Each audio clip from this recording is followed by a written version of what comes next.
Good day. I am Afakotenfa from Remo TV. When politics started in Nigeria, would remember the age Chief Nnamdi Azikiwe and Chief Obafemi Awolowo was. They are the forefathers of Nigerian politics. Today, we have an important personality with us.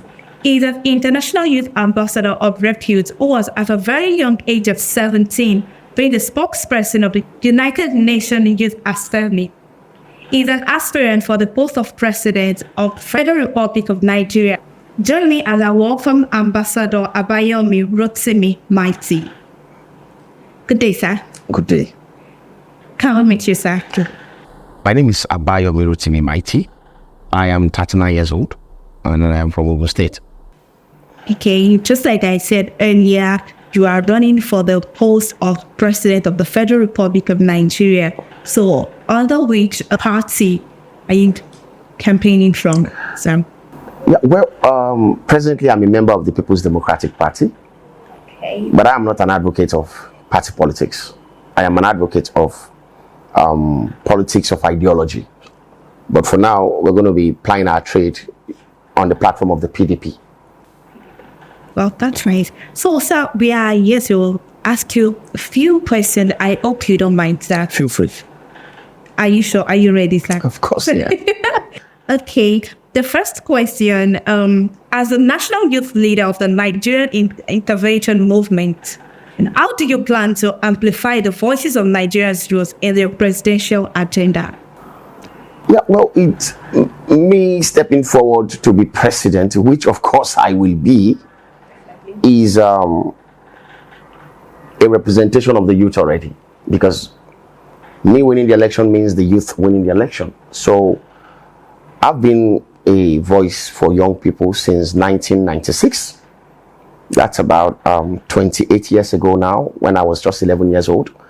And we have been part of the whole movement of getting young people involved in, decision-making processes. And I became the UN ambassador for African youth and children in 2001 when I was just 16 years old. Then that was when I addressed world leaders about youth getting involved in decision-making processes, because you cannot be taking decision on behalf of the youth without allowing the youth to be involved, because the youth need to be involved and their voices need to be heard. I was one of the leading, or shall I say I was the leading voice for young people as far back as 1996. And of course, the climax was 2001 when I was the UN ambassador. I led the youth delegation, the whole African youth delegation to world leaders. That was the African Summit on HIV/AIDS in 2001. It's a famous summit because American President Bill Clinton was there. Kofi Annan was there, of blessed memory now. Virtually all of world leaders were seated, and I spoke in that event.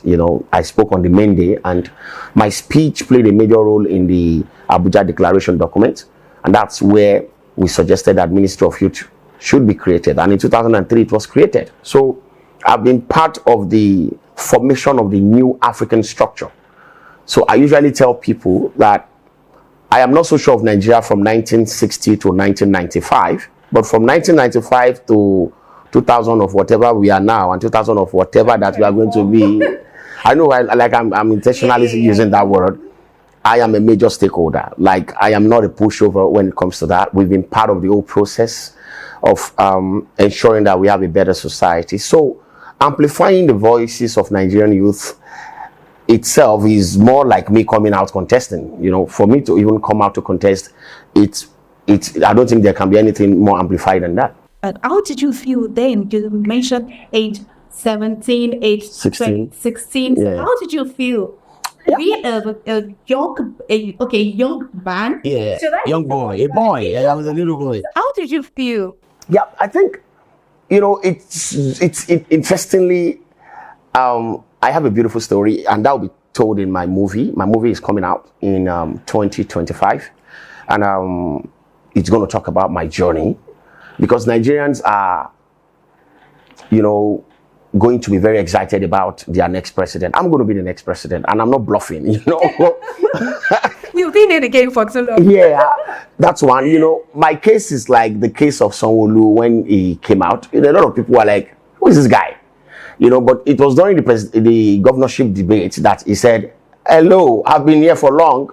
Did you hear about BRT? That's my idea. Did you hear about whatever? That's my idea. Did you hear about Lagos Island? This project? That's my idea. And I've been like, whoa, I've been at the background. The fact that I've not You been know, in the government it doesn't mean I've not been around the, you know. So, the most interesting thing about me is that I've been at the forefront of fighting for a better country since '92, right from when I was 7 years old.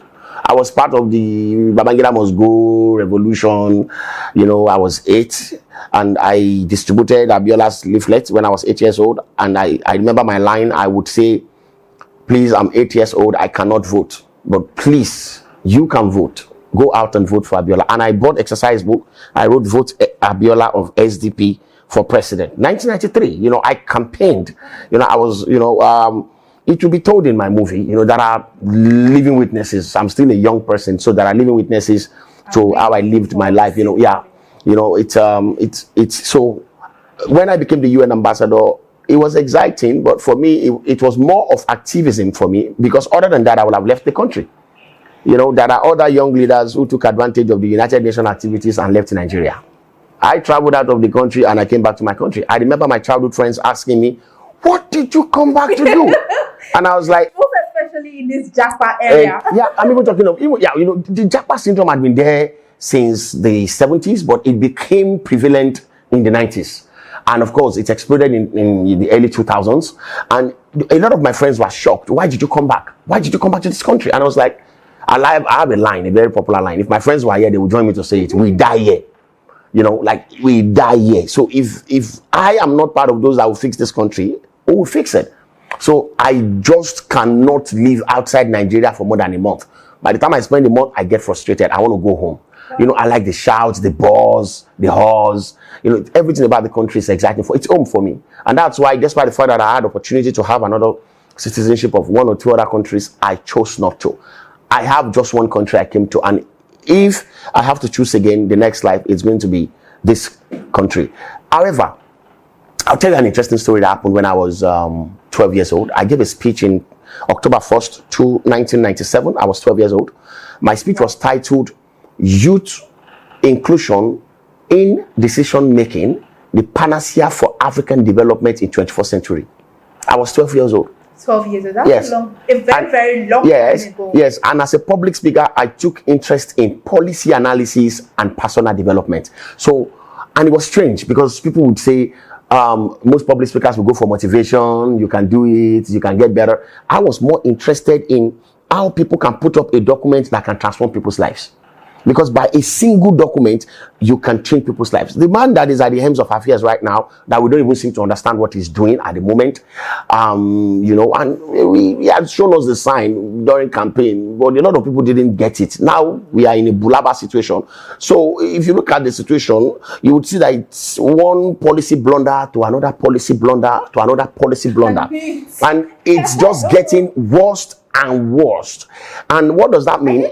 What is even an understatement? Exactly, you know, yeah. So because we don't even know where this country is going. From childhood, I took interest in policy because by just one single decision, you can transform the people's lives, and by one single decision, you can destroy the people's lives. Yes. Presidency is about policy. So as a public speaker, which I started at the age of 11, I took interest in personal development and policy formulation.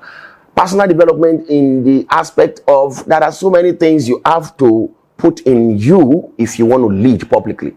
I used to tell people you have no business in the public if you don't have a very solid, sophisticated private life where you are sound in character, established in capacity, which is competence, and of course also have a strong heart of compassion towards the people. If you don't have that, then you don't have business in public offices. And that's why we are coming all out. And trust me, one of our slogans is Allah Walai. We'll remove these people.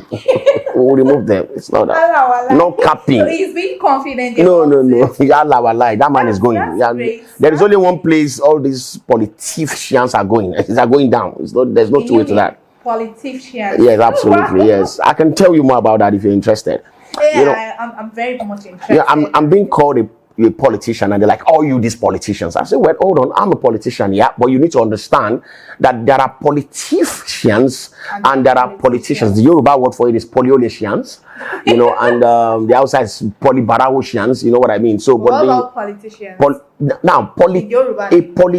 Polyolesians, that's politicians. Okay. They still. Now, a politician is someone who is a success in his career first, either as a broadcaster or as an economist or as a banker or as a teacher, or as a police officer, be it whatever it is. You know, now as a banker, he banks, and he worked in the bank and developed himself, built his career, discovered a lot of things about banking that's not working, and decided to retire from banking and go into politics.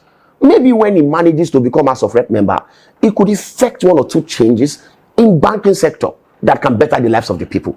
That's what makes him a politician, a medical doctor who practices medicine and serves in one of the hospitals for like 20 years. And he got tired of the rotten system of the health system, decided to become a politician. Maybe if he manages to get appointed as a minister or as a commissioner for health, he could effect one or two changes. Maybe when he becomes a governor, health becomes like his major standpoint, and he does a whole lot from that area. That is who a politician is. So politics is a confluence of experts of different fields who have come together to bring their experience to play, to bring about a better society.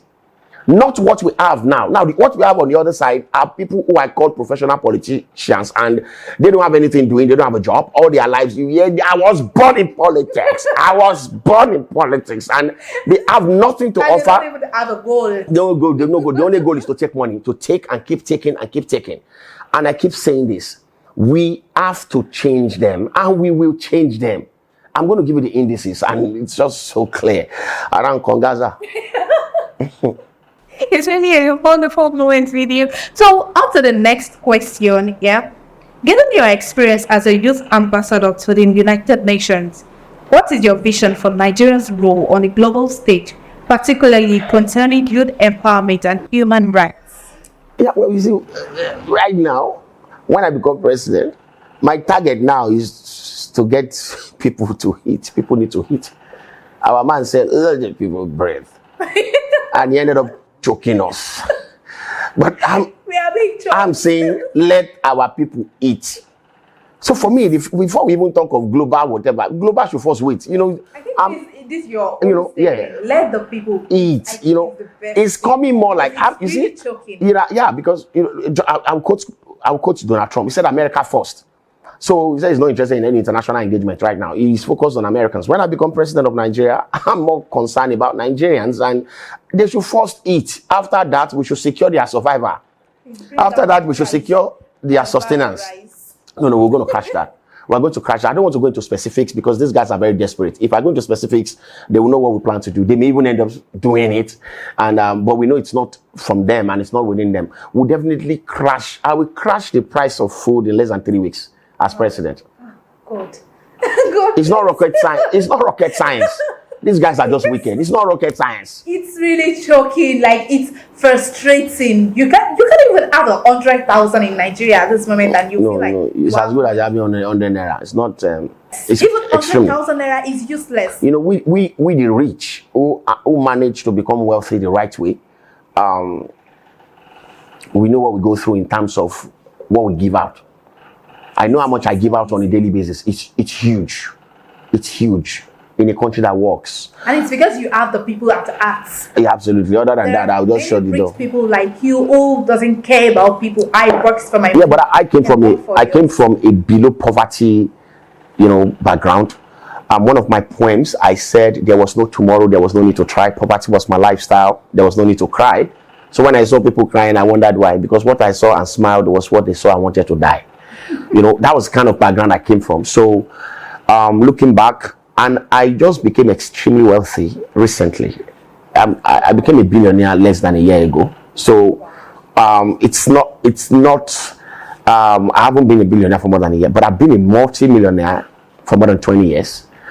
So I always have the people at heart, and that's my story. It's so easy. You can go about in the town nationwide. I'm like that. And I'm so grateful to God that I've been able to build a reputation capital that is going to explode big time by the time we start the game. The only prayer we are praying is that they should not be able to kill me. Yeah. That's far beyond that. Nobody can kill you, don't worry. Amen to that. We have you. We got you. Amen to that. Okay, on to the next question. We are here. With Nigeria facing significant economic challenges, what specific policy would you implement to stimulate job creation and entrepreneurship among the youth? Number one, the first thing I'm going to do when I become the president of Nigeria is to secure the border. And after I secure the border, I will open the border for everything. Border first. Yes. I will secure the border and I will open it. I will open it to everything. All the rice, everything should come inside. I'm sure they will tell me, sir, Nigeria will lose, but Nigerians will not lose. Since 1960, all the leaders we have been having, including the one sitting there now, they've been working hard to make Nigeria better at the expense of Nigerians. So when I become president, I may have to abandon Nigeria first and focus on Nigerians. So opening the border will definitely have one or two bad economic effects on the country, but it will have a positive economic effect on the people. So we need to begin to look at those, and that's where the concept of policy administration comes in. You don't make tough policies without first doing some soft policies to prepare the people. I'll give you an example. You want to shut the border on rice. You ought not to have even tried that until Nigerian rice becomes better than the rice we are importing and is surplus than the rice we are importing. That's when you can now shut the border. You don't even know to shut the border if the quality is high and it's cheaper. So what did they do? They ended up shutting the border in the name of, we want to promote Nigerian rice. We want to promote Nigerian rice. At the end of the day, both Nigerian rice and their foreign rice is extremely expensive. If you get the value, it's just exactly half stone, half rice. So it's a charade. So for me, the first thing I'm going to do is secure the border, then open the border. It's as simple as that. A lot of people are being killed for trying to smuggle rice into the country. That will stop. You don't have to smuggle anymore. When I become your president, we will open the border. Just bring in your rice. We will bring in your rice. But before I do that, I will secure the border. The border must be secured so that people will not, in the name of bringing in rice, bring in something else. Then we'll open the border for food and all the other things that will not harm Nigerians. That's just that. That's the first thing I want to do, which is aimed at making sure that people's lives, experience ease. Then, of course, I'm going to declare a state of emergency on Nigerian agriculture. We have a lot of soil. There are so many things we can do with that. We'll do a lot with agriculture. And let me tell you what's going on in this country. One of the major problems is that these guys just sit up there and they just make decision and sign without following it through. And with the advent of technology, it is easy for you to monitor whatsoever that has to be done. And again, you see, you are a reflection. Your leadership or your governance is a reflection of who you are. That's why I said whoever that must become president of Nigeria or a leader of whatever establishment must have competence, character, and compassion. And competence means you have the intellectual altruism, which means your brain is for positive development. Then you have optimal productivity at the back of your mind. Now, it is an ardent creativity. You must be an ardent creative person. You must have creative thinking powers. Now, if you have lived a bad life, you have lived a bad life before you become a president, you have bad people around you. And by the time you become president, you appoint a lot of thieves around you. It's as simple as that. So majority of all these people who have been appointed are thieves. These guys are thieves. Majority. You hear big monies being borrowed. Where is the money entering? You understand what I'm saying? Where is the money entering? Where is it going? So I'm going to ensure that agriculture is fully established, and each state must have a farm settlement. Allah, it will happen. Every governor, it is going to be a direct order from the presidency through the Ministry of Agriculture. Every state must have a farm settlement, and it's going to be two ways. The state itself must have a farm settlement. The federal government will have a farm settlement in that state. Wow. Now, a farm settlement means we're going to, let's say, for instance, a state must have a farm settlement. It means Ogun State, for instance, they will apportion maybe 5,000 acres of land to plant rice, tomatoes, XYZ. It is enough to feed the whole of Ogun State. Yes, they will even have surplus to sell to Lagos State. And it's so simple. Okay, Lagos, you know what we'll do? Lagos no get land. Okay, Ogun State, we'll borrow you land from Ogun State. Come and plant here. But Lagos, you plant tomatoes, plant lettuce, plant this. Let Ogun State plant rice, plant gari, and plant this, so that we can exchange in our market. These things are simple. We just need somebody to sit down and do a proper calculation of all these things, and we are going to do it. We will do it. So I'm going to be putting a lot of focus on agriculture and also innovation. I became a billionaire through tech innovation and agriculture. So we are going to be doing a lot of things around technology, you know, especially AI, and how we can use AI to bring about transformation in various sectors, especially also in the creative industry. I'm going to be putting so much into the creative industry that will help us. For instance, the content creators, they should be excited.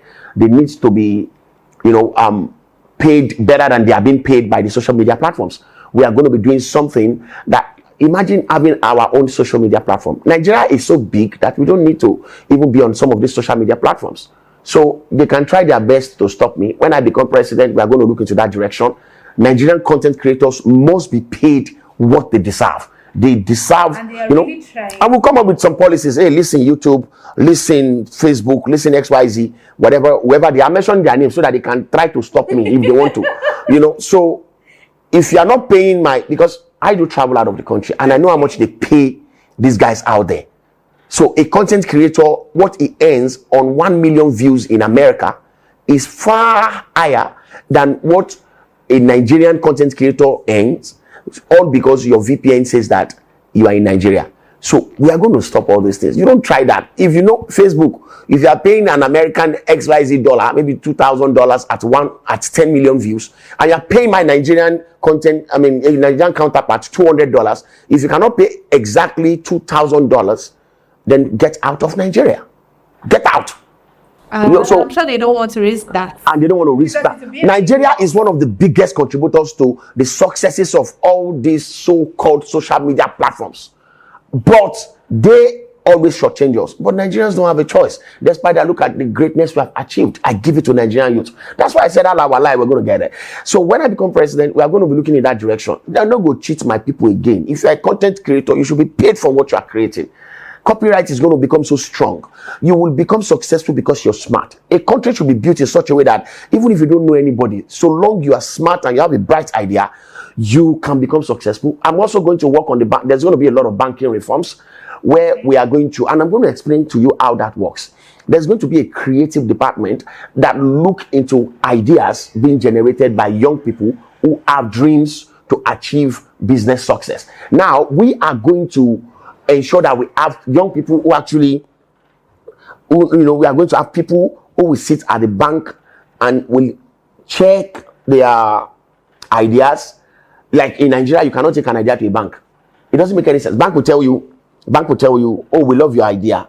However, for us to borrow you 10 million naira, you must be making up to 100 million naira. So if I'm making 100 million naira, why do I need 10 million naira? So we have to look into that direction as well too. With just a very good idea and a well-planned business plan, you can actually get support from the bank. These are things that we'll look into when I become president, and several other things. And of course, security, I'm not going to talk about that. Several other things that we have on ground. It is not yet time to go into the intricacies of how we want to rule the country. But trust me, we'll successfully create about 10 million jobs in 1 year. Wow. Yeah.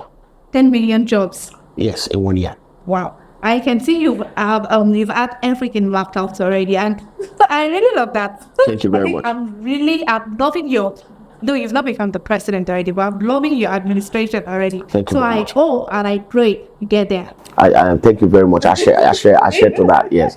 Okay, on to the next question. What are your views on the current state of governance in Nigeria, and how do you plan to address issues such as corruption, inequality, and access to education? Yeah, well, the current state of Nigerian government or governance, I will say, is in a state of pneumono ultramicroscopic silicovolcanoconiosis. How do we spell that? Yeah, what it means is that Nigeria is suffering from silicosis. And what that also means is, it's a form of disease of the truth. In a way, Nigeria is choking. It's sad. And I am very angry. And we are sustaining the anger. I tell Nigerian youths and women and adults alike, I know you are hungry and I know you are angry. Sustain that anger and hunger. We'll put it together and we'll go into elections in 2027 with it. So it's in a state of total comatose, no doubt about that. It's like I don't even know how to describe it. People cannot feed. I don't understand how fuel jumped from 200 naira to 1,300 naira, 1,400 in some states, 1,500 in some states, 1,050 naira in some states. Apart from a selected few private universities, maybe one or two federal universities and a few state universities, if you look at the quality of education of Nigeria, it's terrible. It's really terrible. So when we talk of access to education, I will ask you, which education?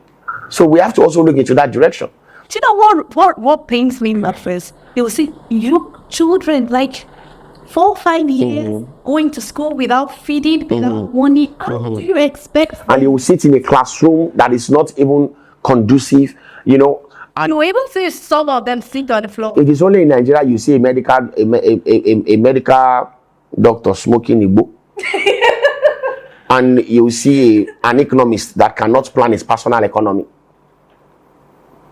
There are 3 aspects of education, and that's what makes you educated: aptitude, attitude, and academic. The first one is the academic. So you study economics. The first sign that you are an economist is that you understand the nitty-gritty of economics. So when they ask you questions about economics, you are able to answer. That's the academic. Fluently. Now, the aptitude is not the same with academic. The aptitude is as a result of you diving deep into the academic structures of economics, you are now apt to respond to life from an economic point of view. That's why you see our fathers, our grandfathers who read accounting, they are frugal. It's not their fault. It's because while they were studying the academic aspect of accounting, they, developed the aptitude to managing resources. Then the attitude, what you are apt to consistently becomes your attitude. So university, primary school, secondary school, university education, they are meant to put these 3 strong things in you. So when you become a medical doctor, you just love to save lives. When you become a lawyer, you love to defend people. When you become an economist, you love to, plan life and all that. So you see someone who read psychology and is having depression. You see somebody who's that's even rampant. Exactly, So, and you see somebody who read sociology, he cannot even solve a problem of his own life. Doctors need medical attention. I put it this way. I said Nigeria has been bastardized to a point that no matter how hard you work, no matter how good you are, no matter how loyal and honest you are, you can never make it. Wow. Nigeria has been structured that way. And I said that to my friends, and they were like, no, what about this guy? I wouldn't mention his name. What about this guy? And I looked at the guy, and everything looked nice because he became a billionaire. And they said, look at him, he's empowering youth. I said, this guy, go and write it down. This guy is a wire guy. I said, this structure is, because when it comes to Ozu, I Ozu for this country. You know, go make calm. That's the structure. They will say, at the end of the day, no matter who they will say he's not loyal. It's that boy is not loyal. The moment they say you are not loyal, the moment they see that you are so sound-minded, you are so clear-headed, they block you. So that's the way the country runs.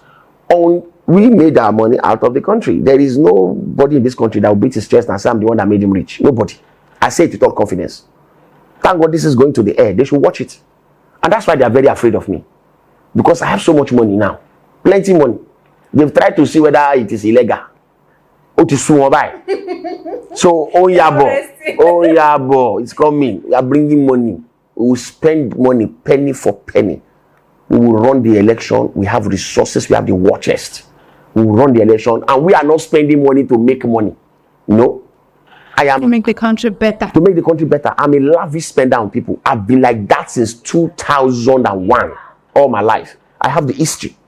So it's not about spending and I'll sit down and start calculating how much have I spent. I need to make my money back. We spend the money like no man's business. What these people do is their first year in office is to recoup what they spend. It's a business for them. 3 months. It's a business for them. Let me tell you the story of America. People need to know that Nigeria has to go through that same process.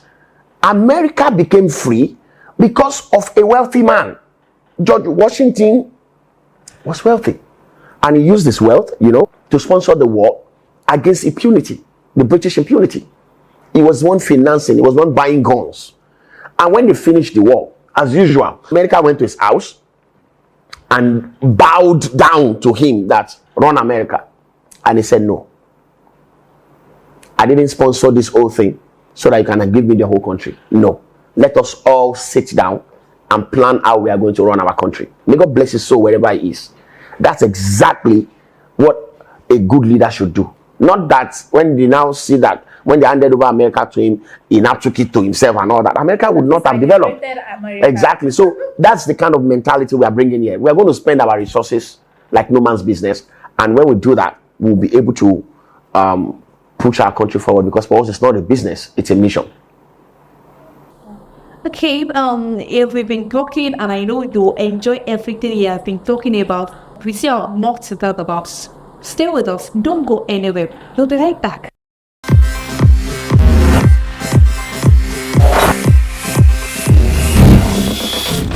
Welcome back. We are still here with Ambassador Abayomi Rotimi, mighty. He's really a mighty man, and it's been so wonderful being with him here.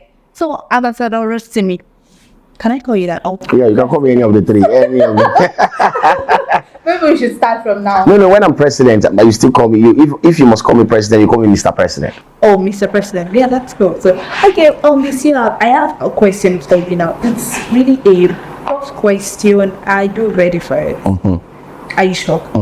Or do you need to go on another break? No, it's fine. I'm ready. Okay, so this question, looking ahead, what is your long-term vision of Nigeria? And how do you plan to inspire hope and unity among the diverse population? Okay, well, like I said, it's a very Nigeria to want to become Nigerian president. It's a whole lot of task ahead. The country itself is in a state of quagmire, and we have to first rescue the country from sinking before we now start thinking of balancing or analyzing the wreckage of the ship, before we now begin to think of sailing, and before we even begin to think of which direction. The country is a sinking country right now. It's sinking. The economy is sinking. The security is nothing to write home about. The livelihood of the people is bad. The human development index is poor, one of the lowest in the world. People are dying. People are dying every day, and it's just getting worse and worse every day. So we have to think of rescue first. So the short-term goal is to rescue. The long-term goal is a Nigeria that is sustainable in itself or in herself. A Nigeria that is sustainable in herself.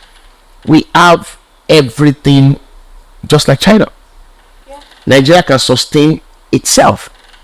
So we need to. Nigeria is rich. We are rich in human resources.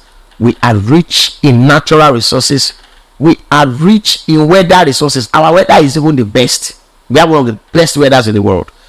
There is virtually no soil in Nigeria that you cannot plant something on. So the long-term goal and the long-term vision is in Nigeria that is sustainable in itself. I'll give you an example. For instance, looking at the social media, enough of these social media moguls coming to take our content away and make so much money off us. If the government is really serious about it, just from the social media perspective, we can actually sustain ourselves. Nigeria can sustain herself. Africa can sustain herself. Nigeria has over 240 million persons. Imagine if you do a YouTube video or whatever video on any platform and you have 100 million views, you're good to go. If within Nigeria you can get 100 million, if we are properly coordinated, So what I'm just trying to say in essence is that the long-term goal is a Nigeria that is sustainable in itself. Now, how do I build unity? Well, you see, I sometimes I tell people that the way God created me, He created me to make it easy for me to unite Nigeria. My dad is from Ijebu, Ogun State, Nigeria, Southwest. My mother is from Cross River, South. So, my mom is from Cross River. My father is from Ogun State. I was born in Ogun State, but I grew up in the north. So Naja also say Akoya Hausa Falafala Chicken Kena. So I just said that I speak Hausa very well, and there's so much Hausa in my head, you know. So I am an Hausa boy by, you know, upbringing. So, and I think that's where the generosity comes in, because a lot of Ijebu people will say, "Abayomi, you are the Ijebu man. You are supposed to be." You're supposed to be tight. Like everybody's perspective. Of Ijebu people, you know. I mean, it's not like they are stingy. They just want to know what you want to do with the money. You know, so I don't mean Ijebu will say, I know you want it. How much do you need? What do you need? Why do you need it? Where do you need it? Where will you use it? You know, Ijebu will ask all the 5 W's and age about money before they can give it to you. It's more frugality, not stinginess. But in my own case, you know, of course, I have a free flow. And I give people, you know, I don't even think about it before I just help. My philosophy is, even if he has to lie about it, he needs it. That's why he lied. Yes. So when he say my mom is sick, I need to do something. If you say he's lying, don't help him. I say no. For him to even lie about it, he needs the money. He may need it for something else, but he lied so that he can get it. So that's and I think I got that from my northern background. You know, I grew up in the north, where an average Hausa man believes in giving. Their giving culture is very powerful in the north. They give all the time and all that. So I think that alone, my background being a son of a soldier, I grew up in the barracks, lived in several barracks across Nigeria, from the south. But you're not looking like the son of a soldier. Yeah, because I evolved. Yeah. What strategies to meet the need are essential to encourage rural Nigerians to actively participate in politics and civic engagements? Yeah, probably. You see, I will say that majority of all we have to do is a result of a deliberate action from some set of people. Okay. So people who want to continue to rule this country forever intentionally structure the country in such a way that an average young person will not be interested in politics. An average young person will not be interested in education. I'll give that example. You see someone who graduates with first class. He gets 50,000 gifts from the government.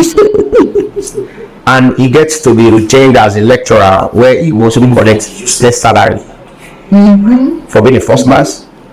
I see someone who is living in Nigeria. You see that state government 60 million giving that person 50 million, 60 million, a house and a car. So they are intentionally putting it in the hearts of people that just do anything to become celebrity. So the value of education is not there. So when you say civic engagement, the question is why? The easiest way to get people engaged in civic engagement or towards developing community development, create a solid reward system. When people see what is in it for them, they will get involved. I want to make sure that because I saw a video of a governor honoring a graduate. She was the best in her school. Yes. She was given 5,000 naira. Yes, that very cheap. 5,000 naira. Yes. It's come from someone who studied art, for 4 years. Yes, that's same governor would pay 10 million for an entertainment and for us, but somebody who won't be like that. 10 million, 20 million, and you say because the person is a celebrity and all that. So these are things you have to. I'm not saying whether actually was in Nigeria shouldn't get celebrated. They should be celebrated. I'm only saying there should be justice. I'll put it this way. We were talking about fostering unity and restoring hope to the people of the country. In an egalitarian society, there are 5 things that must rule: meritocracy, legality, equity, fairness, and justice. These are the 5 things that must be prevalent in a society that is progressive. Now, meritocracy means no matter what, if you deserve it, you should get it. Legality means within constitutionality. You don't do things within constitutionality. You don't do things outside the constitution, outside the rule of law. And these are very important issues that we have to look at. So when I become president of Nigeria, I'm going to make sure that wherever you are, if you don't deserve it, you may not get it. Wherever you are, if you deserve it, you will get it. And equity is saying that equity does not mean equality. No. Equity means equal opportunities for all. It doesn't mean they are equal. For instance, now, I know by the grace of God, I'm a multi-billionaire. Yeah. You can't compare him to somebody who is a multi-millionaire. We are not equal, right? But we are in a society where he should also have the same opportunity, just as I should get more privilege than him or than he gets, because I'm a billionaire. He should also get the same opportunity. And that's what equity is. Honestly, that is really a big problem in Nigeria. Yeah, that's why we are not on the same level. And that's why right now I am creating a new culture of how rich people should be. I go out there with the logo myself. I don't have it's temporary. I go out into ranch. I don't have security. The only reason I go down into ranch, we said, I like making solutions about it. I want to have interaction. The only reason I want to have it is for the sake of paparazzi, so that I will look consanguinity around. If you want to look, you have to look. Just how the breast paint. You have to, you have to look like the president. That's not the price. If not for too much noise, I forced me to buy this. If not for, this is the most expensive phone in the world. I was forced to buy it. You need to see the phone I was using. It's like team that said, that you take your phone. It was a double. My wife, my wife, she's an Ethiopian. One of my wives is an Ethiopian, so it wasn't bad. You have to use expensive stuff. Abayomi. Abayomi. You have to use expensive stuff. You have to use expensive stuff. And then when you show on you. Then when you show, then people know you are wealthy. I said, except for me, left for me. I would have been using my small phone. So long it's when I started using all these big phones, I realized that they are different. They are different. They are different. Expensive stuffs are different. So I'm already creating a new culture. How we should react. Like when I start going with entourage, I will still allow people to have access to me. I'm still allowed people to come close to me and all that. And they say there's a way billionaire accounts. One of my friends was thinking to go recently. He started shouting at me. I shouted back. Somebody told me, which one of those shout? I said, he shouted like I was trying to what's going on with you? Just like this celebrities, people drag them on Instagram, on X, and they'll be like, they're not supposed to talk back, like celebrities, and they'll be like, am I not human? That's how they do. My most something do. I love them. Something do. You know that they left him. They left him. What got you now? He will give you. If you bring it out, he will give you out. Yes. And that's how it's. And that's why I don't have a problem with that man, the recent House of Reps guy. I've forgotten his name. I don't wish to remember his name. That was, that assaulted that young man. He would have just insulted him back. So the boy was rude, no doubt about that. He was very rude. Pay me my money. He was rude, no doubt. But he was rude to you, be rude to him back now. He rude to cancel rude. Support what it. But the moment he started telling me I can make you disappear, I can do this. I know this, and stop. No man has rights to slap anybody. You are not the father to anybody, or you don't slap anybody. I'll give you an example. Something happened 2 days ago. They usually mob me. If we go about town and into another shit, like I would just park somewhere, you see what happened. They will rush me everywhere. Yeah. So and this was late in the night, and I was like, let me buy fuel. So I wanted to refill the tank with my car, and of course the came all around and walked me over whatever. What do you know, guys? I will give you guys. Take grand, let's see it. So I started giving them money and about 15 or 15 to 20 to 30 to 40. That's Nigeria for you. They kept coming. So at some point I was like, okay, I think I'm done. I have to go now. So I said, guys, I have to go. And they kept calling themselves. And I said, I have to. And this was around past 10. I was the only one in the car. Meanwhile, there was some guy, and I said, okay, you guys are hard guys, but I'm like my childhood friends. Get in the car, then. So we're already in my car. I will give you that. I'll give you guys money when we get this together. So one that just came very huge and was like, oh, you should give me money too. I said, I'm sorry, I have to go now. He said, I'm sorry, I won't go to let you go.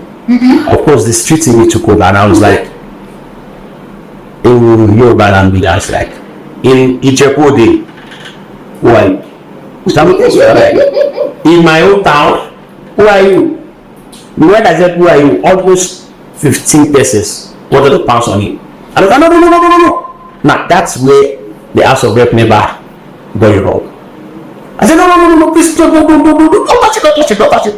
Like, The ones that I said, no, leave him, don't touch it, just leave him. Then I mentioned my name to him, was like, I'm sorry, I didn't know it was you. I said, it's fine, but you have to leave here now. I was to give you the money because you threatened me, but you have to give here now. So I made sure he left and was safe before I came back to the police. So for me, I'm of the opinion that you shouldn't lay your hand on a fellow human being no matter what. Because I text you have more power. You shouldn't. Like me now, if you lay your hand on me, I can't lay my hand on you. But if you don't lay your hand on me, there's no point. If you lay your hand, I'll abuse you. If you talk rubbish back to me, I'll talk rubbish back to you. If you say it's bad to me, I will say it's bad bullshit. But if you hit me, I will hit you. I'm not. Yoruba's just a nation. Some people will say, you're a rich man, they want to hit me. Even when the campaign starts, if any of the politicians, if they try to me around me, keep them. We just like to respond. We stop first. You can send it to your we will never be the first to raise our hand, but if they raise their hand and like all those things they did with Peter Obi in 2022 in Lagos, and they can't try it with me. So their media people see this video, they should start writing them down. They can't try it with me. So they should start revenge. Show me cool, and the election will go as planned, smooth, get people vote, and I win, and they go home. So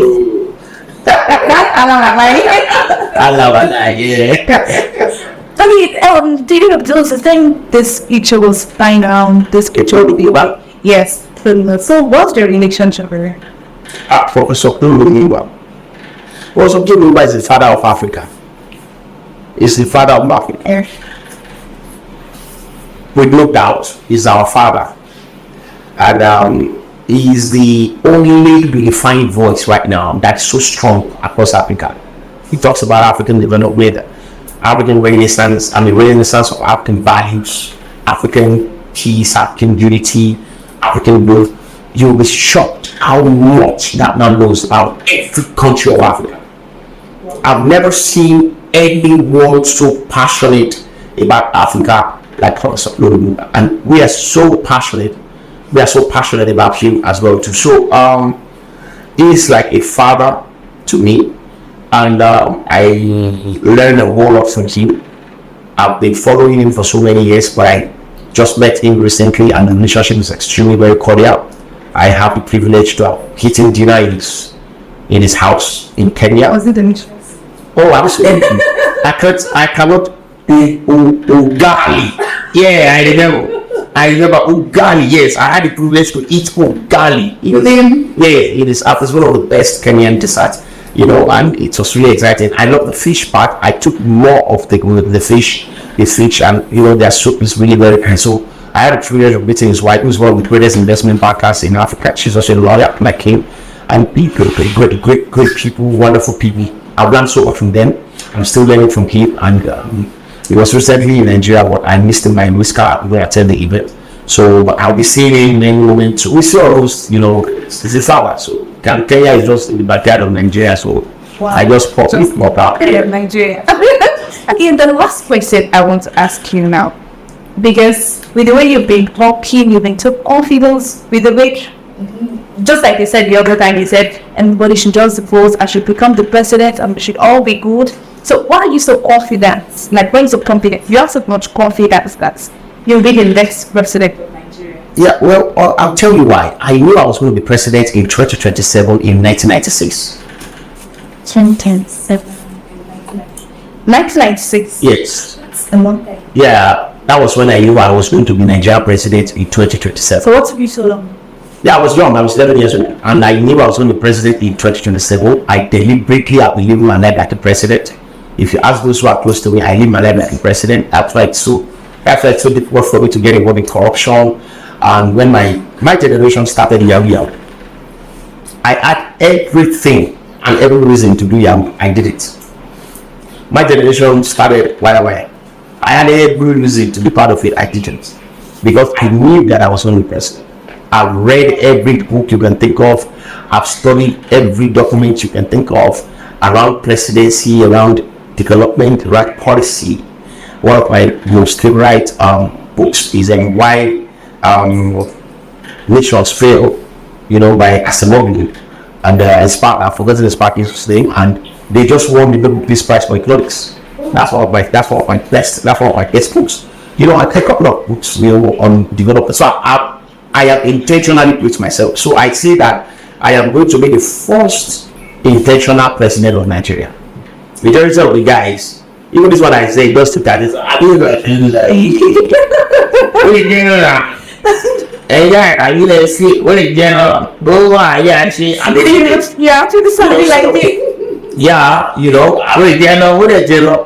it's more like a gamble for them. But for me, it's not a gamble, it's a mission. And if you look at Nigeria has reached the boiling point, and it's just calculation. It is against the law of logic that a man that is almost 30 years will defeat a 41 years old multi-billionaire. It's a different ballgame if I am talking and I don't have the money. We have the money, we have the war chest, the people are going to stand up. And we have the financial resources, we have the intellectual resources, we have the networks, and we have the networks. So it's not how can an 80 years old man who is an defeat the digital billionaire. It doesn't work that way. It's not. There's no more. And that's our one day. Everything is set. Just 2027 should come. I'm the next president, and I will say this on TV. What I'm about to say now is going to become one of the most iconic videos of all time. This is October 31st, 2024, and I'm telling you that because Remo TV is the first TV to interview me on the journey to becoming presidency. When I become president, I am bringing Remo TV into Aso Rock. They're going to have direct access to Aso Rock. So I'm winning the election. And it may not make so much sense now, but it's going to make so much sense in 2027 when I win the election. This video will be watched by more than 2 billion persons. By the time it cuts this size and you say he said it and he did it. And for some of my friends who knew me when I had the money, when I was broke, and I kept on saying I'm going to be so wealthy, their eyes not clear now. So good. And those who are very close to me that I'm always going to be the president, because he has been saying all this while it's going to happen, and I have so much money. So for him to now say next thing is presidency, and and I told God, I said, if you don't really want to be president, you told me in 96 that I will be president, and this is 2024, and I'm still not. This is 2023. This was last year, and I'm still not so okay. I just gave me 3 million money, and I would like to become president. I would like to sponsor my media campaign. Do you know how much we're going to be spending on media? The budget on media is in billions. Mm-hmm. The budget on mobilization and the unseen money. Unseen money. Unseen money. And these are monies that even you that give the person you deny. The person that pick it from you will deny. Unseen money. For instance, you gather people like 400 and they are in your house for 10 hours and they are leaving. You now tell them, God bless you, you will lose the election. Even before they say oh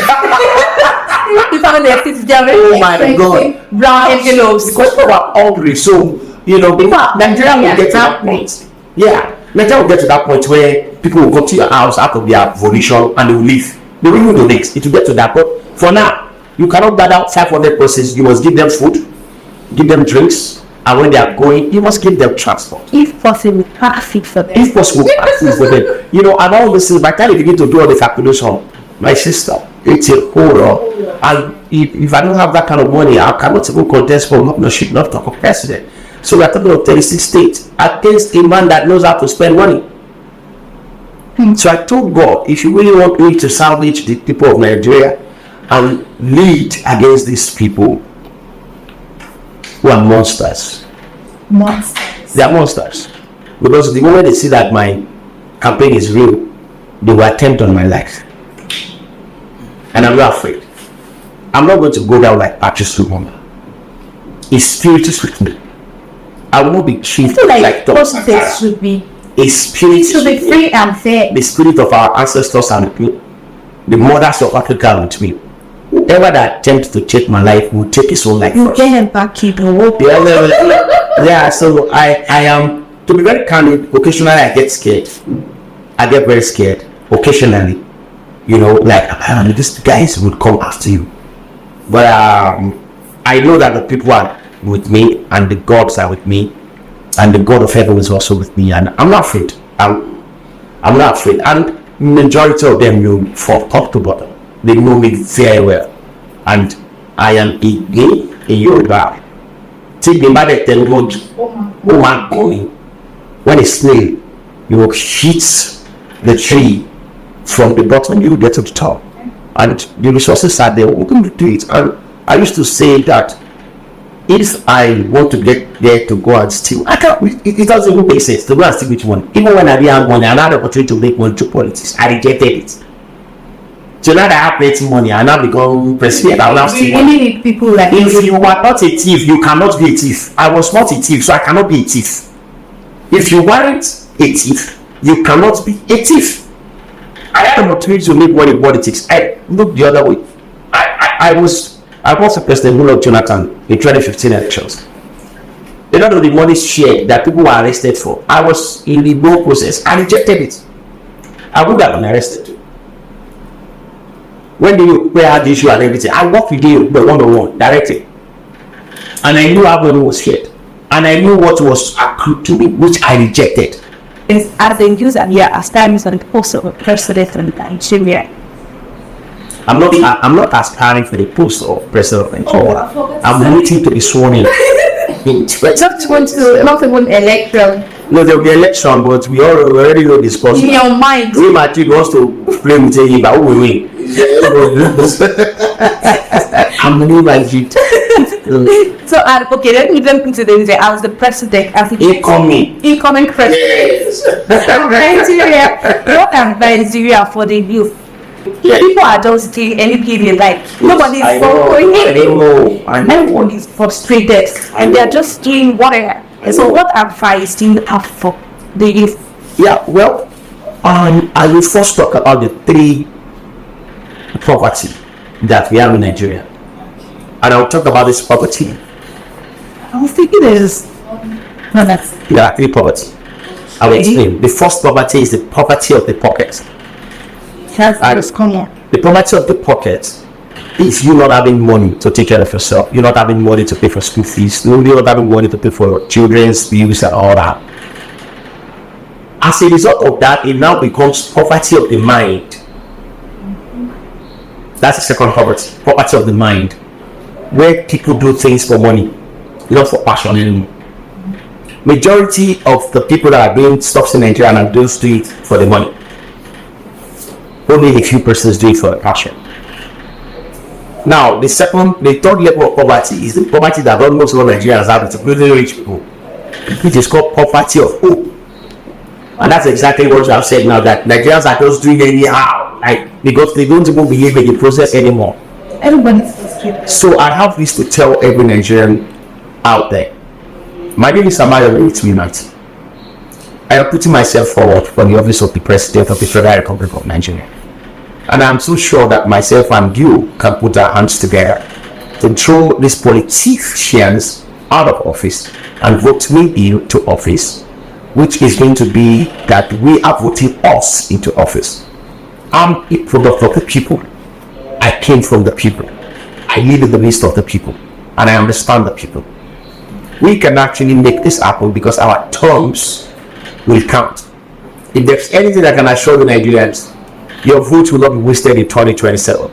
If there's anything I can assure you, nobody will threaten anybody in 2027. If there's anything I can assure you, we are coming with a lot of backup from heaven and the departed souls of our comrades and the departed soul of the forefathers of Africa, and of course the ever effective ancestors of Africa are with us. And of course God of heaven has decided to wade into Nigerian matter, and he has not forsaken this country. While Nigerians are thinking that everything is over, God was busy preparing this young boy sitting in front of you, and you don't have an idea of what is coming. So to the politicians who think that they have control over Nigeria, I have just one word to tell you: oh yeah, boy, it is tsunami. Joke with it, you'll regret it. Don't joke with it, we'll give you a very good retirement. We'll vote you out, you count the vote, everything will go peacefully. I'll become your president. I don't have time to start arresting people for corruption charges, whatever. For me, I don't have that time. We have a lot of things to do. So thank you very much once again to the outgoing president. I thank you very much to the soon to be retired politicians who will go back to their houses to be going to parties and be doing whatever they can, so that we that knows how to do, we that know how to fix the country, will fix the country. So Nigerians, trust me, this is not an empty threat. I didn't have a dime, and I said I was going to be wealthy. Now I am. So if you ask me where do I get my confidence, I'll be president. If I can get money the way I get money like this, yeah, there's nothing we cannot actually do because it possibly is dead. So be rest assured, this is not the son of a rich man. This is the son of a very poor man that found his way to the top through hard work and through processes. And now we're going to work ourselves together and work mathematics together to take over Aso Rock by election, not by violence. So help us the gods of Africa. So help us God of heaven. Thank you very much. Thank you, Ambassador Abayomi with mighty. So that will be all on today's interview. You can tell he's really a mighty man. He's really a great man, and I look forward to seeing him on that seat because he is worthy of the seat. So thank you very much, sir. We really appreciate your traveling. We really appreciate it. So it's been a very wonderful year next team. And trust me, Nigeria will never be boring with you because he's a very funny man. So thank you guys. You can do all to join us on all our social media platforms: Instagram, X, Facebook, TikTok, YouTube, and our website www.remotv.com.ng. I am Jennifer. Thank you.